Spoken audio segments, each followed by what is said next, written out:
So Star Wars Jedi Survivor looks bigger, better, and provides deeper mechanics compared to Fallen Order. And while yes, some of the animations still look a bit kinda janky at times, we do have lots of brand new gameplay footage, plus new features that look super exciting. And also to celebrate the launch, which still has some way to go, I'll be doing a giveaway for a deluxe edition on all the platforms. You just have to be a subscriber of the channel, which is just one click away. Leave a like and comment down below if you want to enter it, and I will announce and reach out to the winners directly as always right before the game's launch. But let's get started with the new traversal mechanics, because it seems Respawn is addressing many of the previous game's criticisms in a big way while also providing us with a higher degree of control. Of course, gliders are all the hype these days, so yes, Jedi Survivor also adds at least one new type, which is this gliding pterodactyl creature we see in some of the early gameplay shots on Kobo. And thank God for that, because navigating back through some of the maps in the first game was oftentimes a pain to redo. Cal also gets the ability to now tame certain creatures and then use them as ground mounts, facilitating faster traversal in these larger semi-opened areas, all while still letting us use the lightsabers to attack while on mountback. The only question remaining is if we can take these creatures back with us, or are they something we can do on and off only on certain planets. My bet, from the looks of this as well as the previous glider, I think it's the latter rather than the former, but I'd gladly be wrong on that one. Cal himself also gets a few new awesome tricks, including the air dash mechanic to more easily get close to obstacles or jump over ledges, which is going to be coupled perfectly with the new added grappling hook that will let us attach to various points in the environment. It looks like many of these areas will feature specific grapple points that we need to aim at and then press RT to grab, but probably not all of them by the looks of it. In a different footage, he's seen grabbing right onto this pole in the background, and right before the scene cuts off, we can see he's still too far from the nearby grates, maybe implying that he can also grab onto them with the hook in a specific location. Of course, wall running will continue to exist just like in the first game, but it looks like we're going to get a quicker way to descend from higher up places by simply using our lightsabers. Combat, on the other hand, is getting even more love with the introduction of a fully fledged stance system meant to expand upon the first game. So Jedi Survivor will feature 5 different ways to wield lightsabers, with 3 of them available right from the start. Of course, this includes dual wielding, now called the twin blade stance, which in Fallen Order only got added as an extra moveset due to time constraints according to the game's director. In Jedi Survivor, on the other hand, it now has its own dedicated moveset and its own stance, and it's supposed to fit a more high-risk, high-reward gameplay where Cal deals a lot more damage at the cost of also taking more damage himself.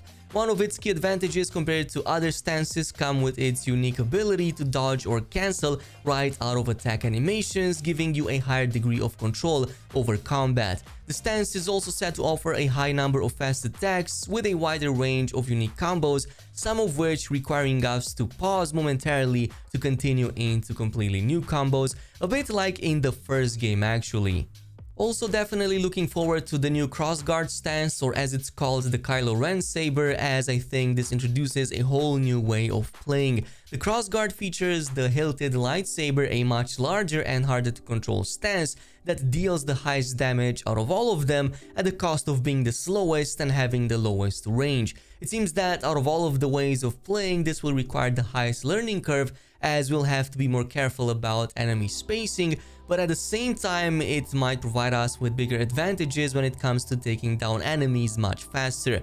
Also noteworthy is that you have to be careful about overcommitting to attacks, because cancelling out of them is going to be much more difficult with this one. But probably the most unique new way of playing will be the blaster stance, which lets us play both with a lightsaber and a blaster in one of the other hands at the same time. And while there isn't any footage of it just yet, we do have more info from the game's director in a recent interview with IGN. So this will be a mixed style where we'll want to engage combat starting with the saber, which is also going to replenish the ammo on our gun, which will then encourage us to use it on enemies a bit further away. That being said, no, we won't be able to snipe troopers from very far away, but it does give us a more limited kind of range that extends beyond what we can do with just the lightsabers. This is still going to be a melee-centric kind of build, but it does provide us with that additional way of taking down enemies in cool ways. Of course, we also know that the single and the double wield stances are making a return from the first game, with many of the endgame unlocks for them from the previous game appearing to be available right from the start in Jedi Survivor.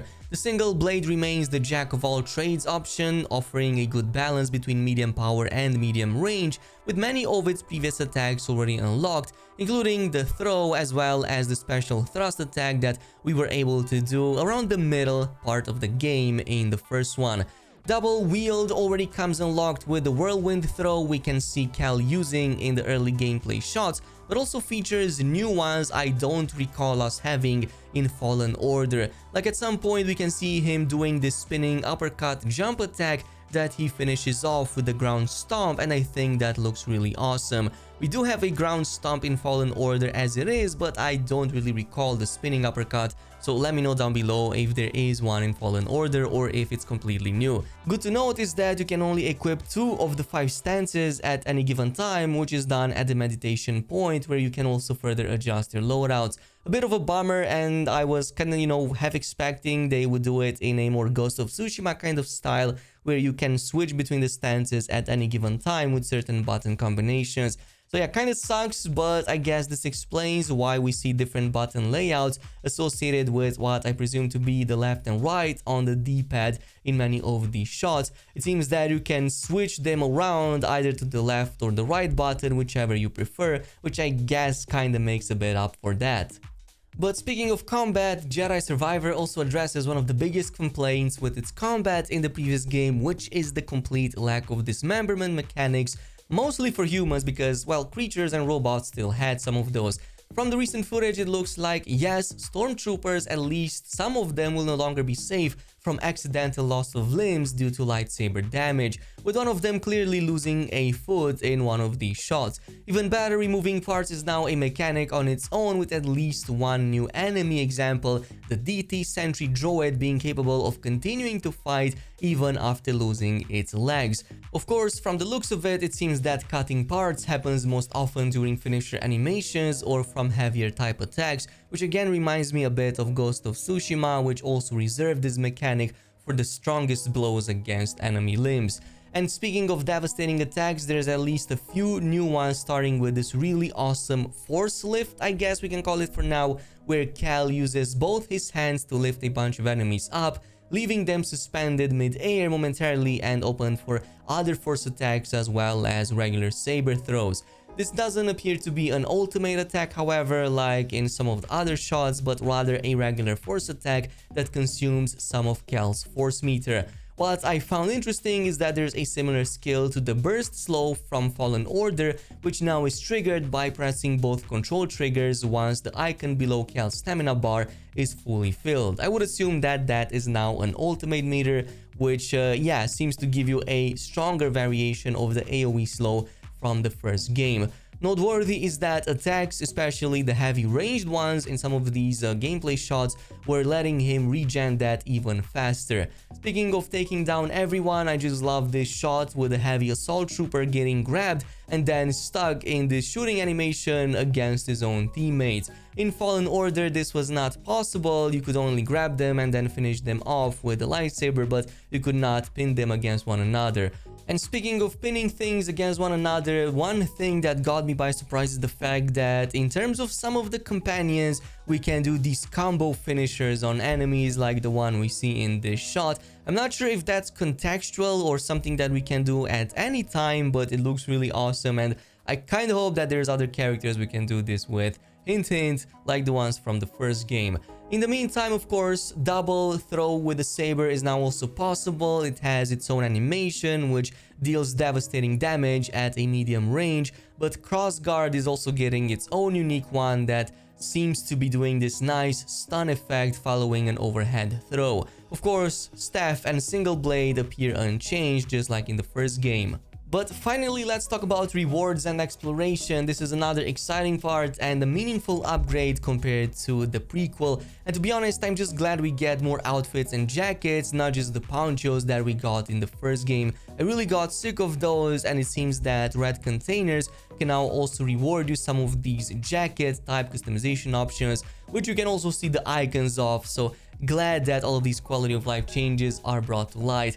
And later on a different one, it gives Cal a light metal material for BD1, which seems to be a crafting mat rather than a color scheme, making me think that we might have some more upgrades for our small companion over there. But also lots of other first looks at puzzle areas thanks to IGN's previews, with a feature of one of the first optional Jedi meditation chambers that we can find early on planet Kobo. While it is obvious that we're gonna be using our Jedi powers and sometimes even our combat mechanics to, well, complete these, it's noteworthy that the end results are going to be worth it. In this case, the reward we see over here is a dexterity perk, which is actually part of a new system that will let us slot in all of these new perks so we can further customize and enhance our combat gameplay. And by the looks of it, it's something that we'll want to do as often as we can. There's lots of these puzzle areas that exist on other planets too, and part of the side content, not just the main story.